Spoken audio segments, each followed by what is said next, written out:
हम लोग आए हैं शादी के कार्यक्रम में भी और राजनीतिक कार्यक्रम में भी आए हैं। आप लोगों से भी मुलाकात हुई है। ये जिस स्थान पे हम लोग आए हैं, ये मिलन का स्थान है। दो परिवारों का मिलना, रिश्ते बनाने का स्थान है, जहाँ रिश्ते बनाए जाते हैं और रिश्ते पक्के हमेशा चलते हैं। और इधर समाजवादियों ने गठबंधन के बाद जो सीटों का फैसला लिया है, हर जगह से यही सूचना मिल रही है कि गठबंधन भी ठीक हुआ है और सीटों का बंटवारा भी ठीक हुआ है। आने वाले समय में न केवल उत्तर प्रदेश की जनता बल्कि देश की जनता भारतीय जनता पार्टी को देश से हटाने का काम करेगी। हमारे भारत की सबसे बड़ी पहचान यहाँ के किसान हैं, जो परिश्रम करके, मेहनत करके, खून पसीना बहा करके और देश की अर्थव्यवस्था को मजबूत करते हैं। आज किसानों को आंसू गैस का सामना करना पड़ रहा है, गोलियों का सामना करना पड़ रहा है, लाठी डंडे का सामना करना पड़ रहा है, कील से लेकर के कंक्रीट की दीवारों का सामना करना पड़ रहा है। पुलिस और फौज इतनी लगा दी है, पुलिस इतनी लगा दी कि आप ब्रिज क्रॉस नहीं कर सकते।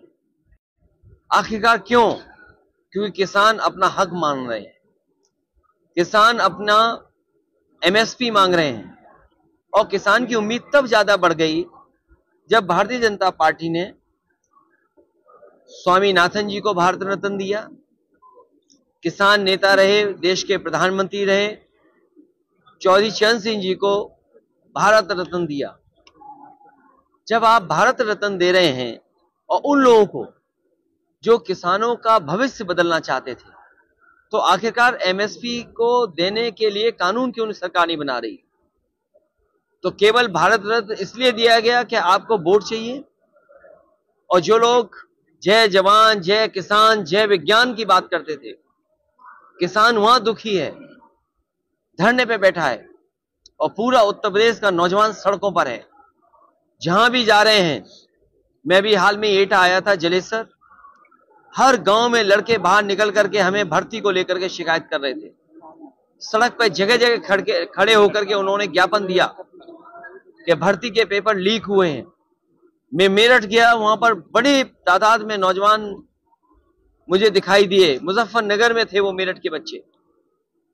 अभी मुरादाबाद गया मैं, वहां बच्चे मिले मुझे।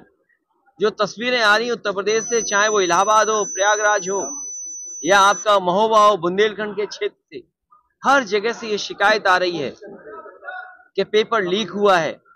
और केवल यही नहीं है, प्रयागराज में जो आयोग है उसको घेर करके छात्र नौजवान बैठे हुए हैं। वो मांग कर रहे हैं कि जो पेपर हुआ था एआरओ का और आरओ का, उसमें बड़े पैमाने पे धांधली हुई है, पेपर लीक हुआ है। आखिरकार सरकार का हर पेपर लीक क्यों हो रहा है?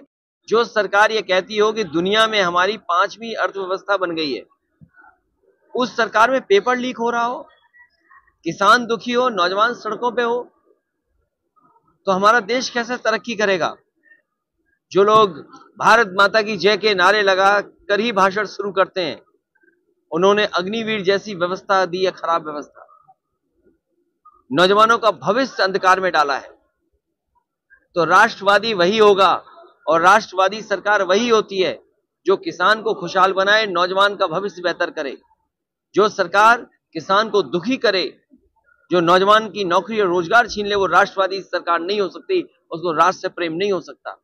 अभी आपको जानकारी हुई होगी कि किस तरीके से उन्होंने चंडीगढ़ का वोट लूटा था।